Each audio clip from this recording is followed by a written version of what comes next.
Hi అండి. ఈరోజు మనం ప్రాన్ ఫ్రై ఎలా చేయాలో చూద్దాం. చాలా సింపుల్గా అయిపోతుంది. చూడండి, నేను టైగర్ ప్రాన్స్ తీసుకున్నాను. ఒక హాఫ్ కేజీ కన్నా కొంచెం ఎక్కువే ఉంటుంది.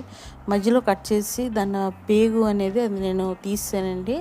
చూడండి, ఎలా మనం కొంచెం ఉప్పు వేసుకొని బాగా వాష్ చేసుకోవాలి. చూడండి, చాలా పెద్దగా ఉన్నాయి కదా ప్రాన్ అనేది.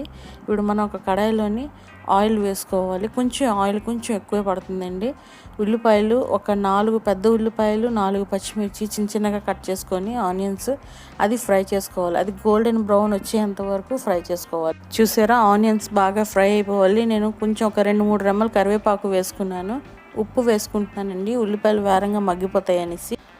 ఉప్పు వేసుకుంటే ఉల్లిపాయలు తొందరగా సాఫ్ట్ అయిపోతాయండి, ఉడికిపోతాయి అన్నమాట. అందుకని ఉప్పు వేసుకున్నాను, సిమ్లోనే ఉంచుకున్నాను. చూడండి, కొంచెం బ్రౌన్గా అయ్యింది కదా, ఎక్కువ బ్రౌన్గా అవ్వాల్సిన అవసరం కూడా లేదు. ఇప్పుడు మనం దీంట్లోని కడిగిన ప్రాన్స్ ఉన్నాయి కదా, అవి వేసుకుందామండి. చూడండి, ఎంత పెద్ద పెద్దవి ఉన్నాయి కదా, చాలా బాగుంటుందండి, చాలా టేస్టీగా ఉంటుంది. ఇది చాలా సింపుల్గా కూడా అయిపోతుంది. మనకి ఈ సీజన్లోనే కొంచెం టైగర్ ప్రాన్స్ అనేవి కొంచెం ఎక్కువ దొరుకుతుంది. కార్తీక మాసం ఆ టైమ్స్లోనే మనకు కొంచెం ఎక్కువ దొరుకుతాయి కదా, అందుకని ఈ సీజన్లో చేసుకుంటేనే బాగుంటుంది. నేను పసుపు వేసుకుంటున్నానండి, ఒక హాఫ్ స్పూన్ వేసుకుంటున్నాను. కారం ఒక 2 స్పూన్ల వరకు వేసుకున్నాను. ధనియా పొడి, జీరా పొడి ఒక హాఫ్ స్పూన్స్ వేసుకున్నాను.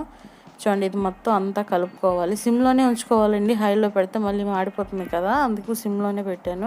అల్లం వెల్లుల్లి పేస్ట్ ఒక 2 స్పూన్ల వరకు వేసుకున్నానండి. వేసుకొని బాగా కలుపుకోవాలి.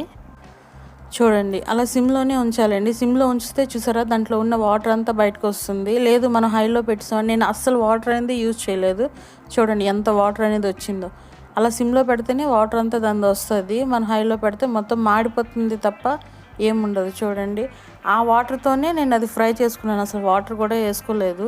ఎందుకంటే ప్రాన్స్ ఎక్కువగానే ఉడికింది అంటే మాత్రం కొంచెం రబ్బర్లా అయిపోతుంది కదా, అందుకు ఎక్కువ ఉడకపెట్టుకుంటే బాగోదు.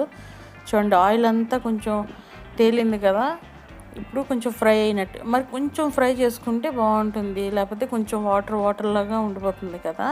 మరి కొంచెం కాసేపు ఫ్రై చేసుకుంటే చూడండి, ఆయిల్ అంతా ఇలాగ పక్కన అంతా ఆయిల్ అలా వస్తుంది చూసారా, అంటే మన ప్రాన్స్ అనేది ఫ్రై అయింది అని అర్థం.